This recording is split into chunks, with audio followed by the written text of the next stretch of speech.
Bienvenidos a Fox Noticias, les informa Andrea Linares. Comenzamos en los Estados Unidos, donde los demócratas se están convirtiendo en una amenaza para nuestra seguridad nacional. Ellos actúan como si ICE fuera una agencia corrupta sin una función válida.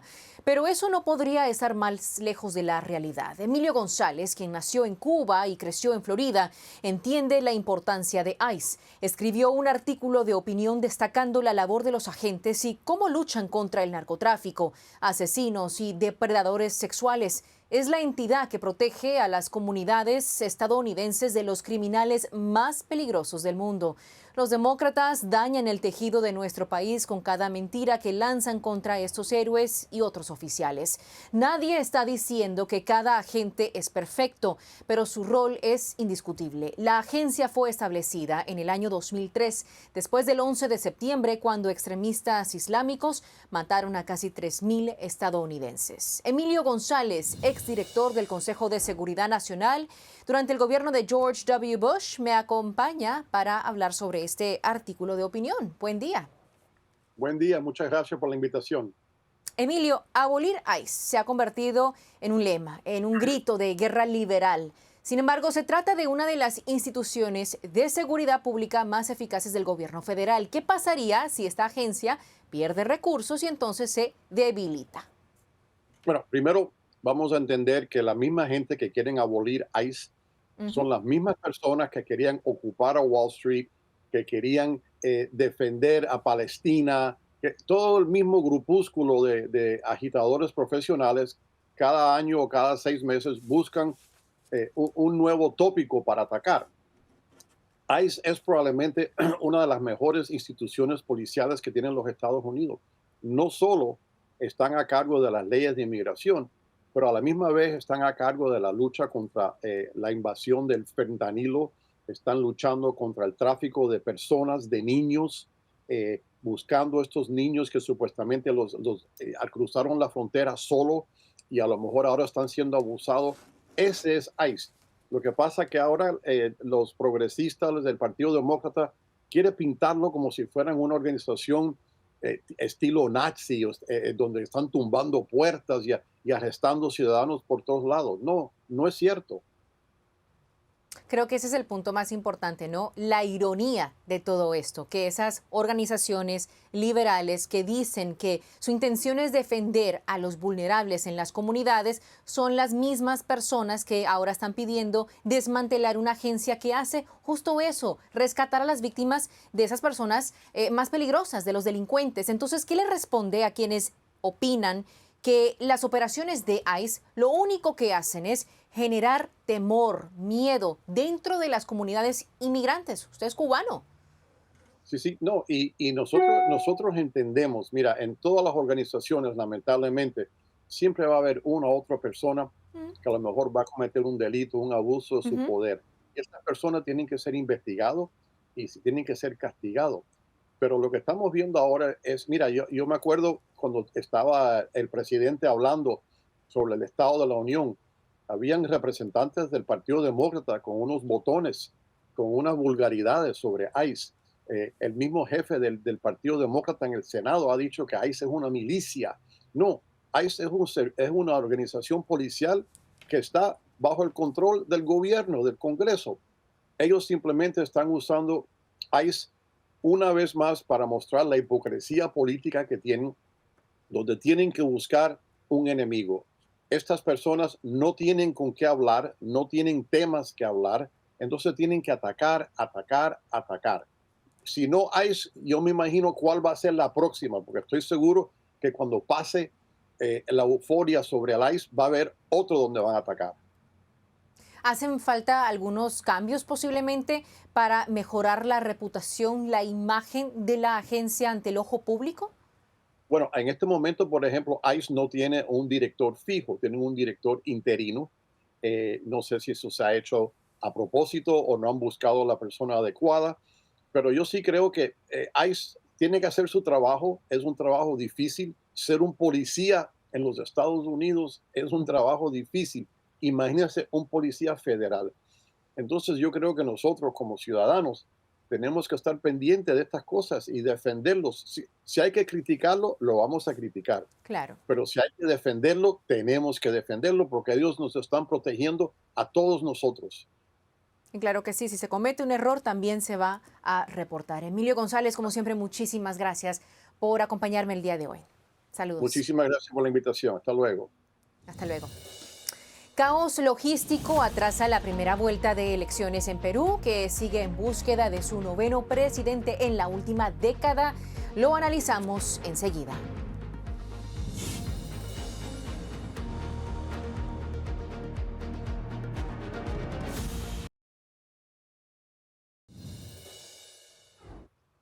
Bienvenidos de vuelta a Fox Noticias. Ahora pasamos a Perú, donde el país busca elegir a su noveno presidente en la última década.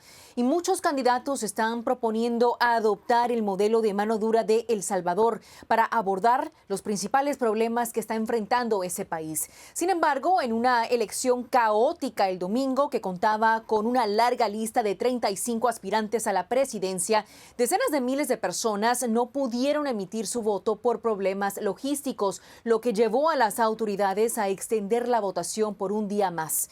El desafío que se espera es significativo. El aumento de la violencia y la corrupción persistente han profundizado el descontento y la falta de confianza pública hacia el gobierno.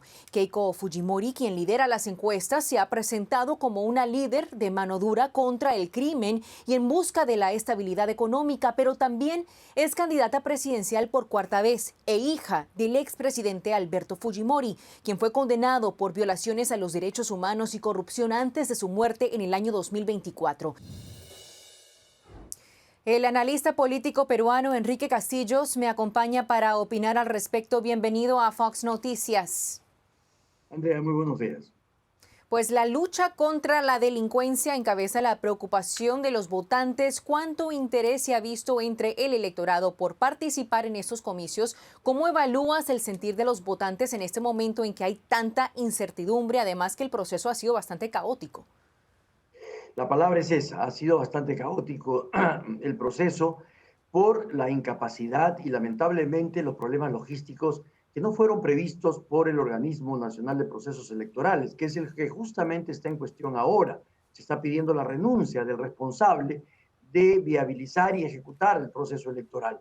El gobierno ha estado ausente, lamentablemente, y el presidente Balcázar no ha estado a la altura de las circunstancias para garantizar que este proceso se lleve a cabo adecuadamente. Es cierto, el tema de la inseguridad es la principal preocupación, y justamente las agrupaciones que han tenido el discurso de la mano dura han sido los que han tenido mayor posibilidad. En este caso, Keiko Fujimori, que es la única que ha pasado a la segunda vuelta, o que por lo menos ya es segura en la segunda vuelta, y ahora se disputa el segundo cupo para esa segunda vuelta entre algunos candidatos, uno de derecha que también plantea la mano dura y un candidato radical de izquierda, Roberto Sánchez, y en el medio hay también un candidato de centro derecha, Jorge Nieto, y entre ellos se va a disputar el segundo cupo para este balotaje final que será en junio. Pues se han reportado estos problemas para votar, como acabamos de mencionar. También se sabe que al menos un funcionario de la oficina que participa en las elecciones fue detenido precisamente por estos problemas logísticos. Desde su punto de vista, ¿cree que habrá transparencia en el proceso? Porque claramente esto irá a una segunda vuelta. Sí, aquí hay dos temas. Uno que es el logístico administrativo, que ha sido el tema de la incapacidad y de la falta de previsión, y el otro son las acusaciones de fraude. Es muy difícil pensar en la posibilidad de un fraude masivo. Lo que ha habido efectivamente es la imposibilidad de muchos votantes en la capital, en 3 distritos de Lima, donde se han anulado los procesos el día domingo. No se anularon, se postergaron, no se abrieron las mesas y se han completado el día de ayer. Algunos candidatos han señalado que esto, más la imposibilidad de varias personas el mismo domingo, día de los comicios, de votar, porque las mesas se abrieron demasiado tarde. Se estaba previsto a las 7 de la mañana hasta las 5 de la tarde, sin embargo, muchas mesas se abrieron a las 12 del día, 1 de la tarde. Y esto hizo que mucha gente se regresara a su casa. Entonces, hay candidatos que señalan que esos problemas hicieron que muchos de sus votantes en la capital del país no pudieran ejercer su derecho a voto y por tanto los han perjudicado. Sin embargo, los cálculos señalan que muy probablemente todas estas mesas no llegarían a formar parte de lo que podría ser una cantidad que permitiera un fraude. Entonces, y que incluso así hubieran votado estas personas y todas hubieran votado por el mismo candidato, no estaría moviendo la aguja de los resultados finales que se están dando ahora al 70% todavía. Hablemos de otro punto. El aspirante Rafael López Aliaga es conocido como el Bukele peruano. Desde su punto de vista, hace falta una figura como él en Perú y también debería el presidente Donald Trump respaldar a uno de los candidatos, como vimos que hizo durante las elecciones en Honduras con el señor Nasri Tito Asfura, quien actualmente pues, es el presidente de Honduras. Hemos tenido varios candidatos que han querido manejar la imagen de Nayib Bukele. Incluso un presidente transitorio, José Gerí, aquí en el Perú, que estuvo hace unos meses y fue vacado, no solo adoptó la posición, sino hasta la vestimenta y las formas de Nayib Bukele. Incluso también visitaba los penales y trataba de poner orden en los penales. Dentro de la campaña han habido otros candidatos, como Carlos Álvarez, un comediante que ahora, según los conteos, está más o menos en el quinto o sexto lugar, que también intentaron eso. Rafael López Aliaga es un candidato que fue alcalde de Lima, dejó la alcaldía de Lima para convertirse en candidato hace unos meses. Y él es el que más se ha vendido y se ha apreciado como amigo de la administración Trump. Y según él goza no solamente de la confianza del presidente de los Estados Unidos, sino también del secretario de Estado. Yo creo que efectivamente para Estados Unidos el Perú es un punto muy importante y esto lo hace notar muchísimo el embajador de los Estados Unidos en el Perú por la posición estratégica y sobre todo por esta situación que genera Estados Unidos en sus diferencias con China. En este momento China en el Perú tiene, pues como en varios países, un gran bagaje comercial. Entonces, correcto. Es cierto, Rafael López Aliaga termina siendo, por lo menos en la percepción de la gente, el hombre más cercano a la administración Trump y con los modos y el estilo más cercano a lo que sería Donald Trump. Pues sin duda estaremos siguiendo muy de cerca estas elecciones en Perú y también si la administración Trump se pronuncia al respecto. Muchísimas gracias una vez más por su tiempo el día de hoy. Saludos. Andrea, muchas gracias. Y al regresar le ponemos la lupa al polémico caso de eutanasia de Noelia Castillo Ramos, que está generando un intenso debate en España. No se lo pierdan.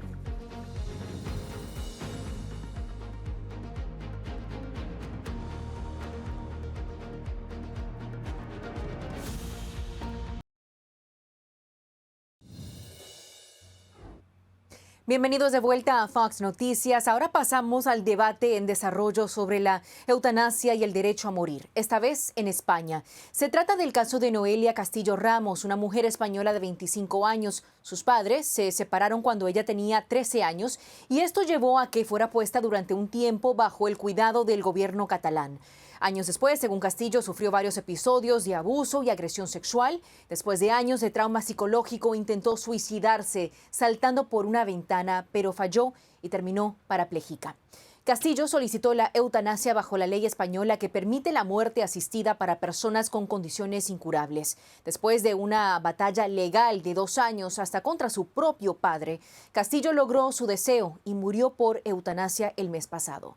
El caso ha generado un intenso debate en el mundo. Algunos ven la muerte de Castillo como un acto de dignidad, mientras que otros culpan al gobierno por no proteger a una persona vulnerable como ella. Creo que ha sido un fallo de la sociedad. Si la sociedad lo hubiera cogido, médicos, psiquiatras, quien sea, yo creo que se podía haber salvado. Era su vida, ella tomó su decisión, con lo cual para mí tiene que ser respetable. Es ponerse en la piel de otra persona, el sufrimiento de otra persona, y para mí es eso. ¿No? O sea, yo creo que depende de la persona, puede pensar que esté bien o está mal, pero aquí la libertad de expresión y de pensamiento hay que respetarla. Entonces yo creo que deberían haber dejado que la convencieran de que siguiera viviendo, ¿no? Que hay otras formas de vivir. En Estados Unidos, la eutanasia es ilegal a nivel nacional, pero en algunos estados un médico puede recetar el medicamento y el paciente debe autoadministrarse la dosis letal. Una encuesta de Gallup sugiere que la mayoría de los estadounidenses apoyan la legalización nacional de la eutanasia. Leonardo Falcón, coanfitrión del podcast Leo y Nacho, está conmigo para abordar este tema. Se une desde España. Buen día, ¿cómo te encuentras? Hola Andrea, buenos días. ¿Tú cómo estás? Pues Leonardo, muchas gracias muy por la bien, invitación. gracias. Como siempre, muchísimas gracias por tu tiempo. Ahí estuvimos escuchando diversas opiniones que hay actualmente en España sobre este polémico caso. ¿Tú cómo evalúas todo? ¿El sistema español protegió a Noelia o falló? Bueno, primero que nada, Andrea, comencemos con el hecho de que la eutanasia es brindarle un arma a una persona que tiene problemas, una persona que tiene depresión, una persona de la tercera edad, en vez de brindarle una mano de ayuda genuina. Y eso es quitarle un peso de encima a los políticos gigantesco, porque los políticos, la razón por la cual nosotros les pagamos y la razón por la que tenemos un presidente es para que ese presidente asegure que hay un bien en el país, que asegure que las situaciones son buenas para el ciudadano, no para incentivarlo a que el ciudadano acabe con su vida. ¿En qué momento la sociedad llegó a normalizar que un político o una institución debería de brindarle un arma a una persona con problemas en vez de brindarle apoyo de psicólogos, en vez de brindarle apoyos de especialistas en ese tema que lo puedan ayudar al ciudadano a seguir con su vida, a seguir peleando, a seguir dando la batalla de esta vida tan complicada que vivimos, pero que vale la pena vivir? Entonces, ¿qué podemos hacer? Porque básicamente lo que estás diciendo, y lo entiendo perfectamente, es que este caso revela, nos muestra, es un ejemplo de cómo somos ya una sociedad que no sabe cuidar a aquellas personas más vulnerables. Y esto va más allá de España. Claro, Andrea. Bueno, pues es que simplemente con el hecho es muy sencillo esto. Primero, este tipo de instituciones y agendas comenzaron con el aborto. Al año tenemos alrededor de 73 millones de abortos, 73 millones de vidas perdidas. En México tenemos alrededor de 1 millón de abortos que pasan al año. Este tipo de cosas como la eutanasia es ahora abrirle las puertas a seguir asesinando gente. La sociedad se ha convertido en una sociedad que asesina a humanos. Ya asesinan bebés. En México el vientre de una madre es el lugar más peligroso para un bebé. Y ahora quieren pasar a asesinar a personas que tienen problemas, personas que son personas que pueden llegar a ser un problema para un político, porque una persona deprimida, una persona que de la tercera edad, suele llegar a ser un problema para un político. Y ellos se los quieren quitar de encima. No podemos permitir que la eutanasia se siga esparciendo por el mundo. No lo podemos permitir de ninguna manera, porque esos grises, esos matices se vuelven negros con el tiempo. No le podemos entregar un arma al político. El político está para brindar ayuda, no un arma. Pero entonces, ¿qué le respondes a aquellas personas que dicen hay que también respetar a esos individuos y el hecho de que si ese es su deseo y ese es su cuerpo, hay que dejar que cumplan ese deseo? ¿Qué les responderías? Yo le respondería que una persona que está en depresión, una persona como Noelia, que tenía 25 años de vida, una joven que estaba parapléjica, una joven que sufría depresión, no está en una situación adecuada para tomar decisiones como acabar con su vida. No podemos en ningún momento tratar de rendirnos ante la humanidad o tratar de dejar que nuestra libertad ejerza cosas como asesinarnos. No podemos llegar a ese tema de conversación. No podemos llegar ahí. Siempre vamos a estar a favor de la vida, desde la concepción. Siempre. Esa siempre va a ser la batalla que yo siempre voy a dar en México y que la voy a dar en todo el mundo. Tenemos que defender la vida. Sea de una persona de la tercera edad, sea de una persona con depresión, la vamos a ayudar y lo vamos a dar todo por ellos. Si ellos, dentro de su libertad, quieren hacer eso, nosotros los vamos a tratar de ayudar y los vamos a intentar empujar a que sigan peleando por su vida, no a que acaben con ella. Leo, rápidamente, me queda muy poco tiempo. ¿Crees que van a hacer intentos para reformar esta ley en España? Yo creo que, yo espero, Andrea, que los españoles se den cuenta del daño que ocasiona esto. La tasa de fertilidad en España es muy baja y los españoles aquí se enfrentan a una amenaza muy grave, la cual es que cada vez más va a dejar de prevalecer la ciudadanía española y abrirle las puertas a la eutanasia de esta manera tan grave. En España la causa principal de muerte entre jóvenes es el suicidio. Entonces vemos casos de depresión masiva, No podemos permitir que la eutanasia se siga abriendo puertas. Y especialmente para mi generación, le estás entregando la muerte a personas de mi edad que sufren depresión, que sufren cambios hormonales. El Estado debería de incentivar la vida, no otorgarle armas a los jóvenes para que acaben con ella. Has dejado tu mensaje muy claro y la juventud necesita ayuda. Leonardo Falcón, como siempre, muchísimas gracias por tu tiempo. Saludos. Gracias, Andrea. Un fuerte abrazo. Viva Cristo Rey y viva México. Y ahora regresamos con más de Fox Noticias. Mantengan la sintonía.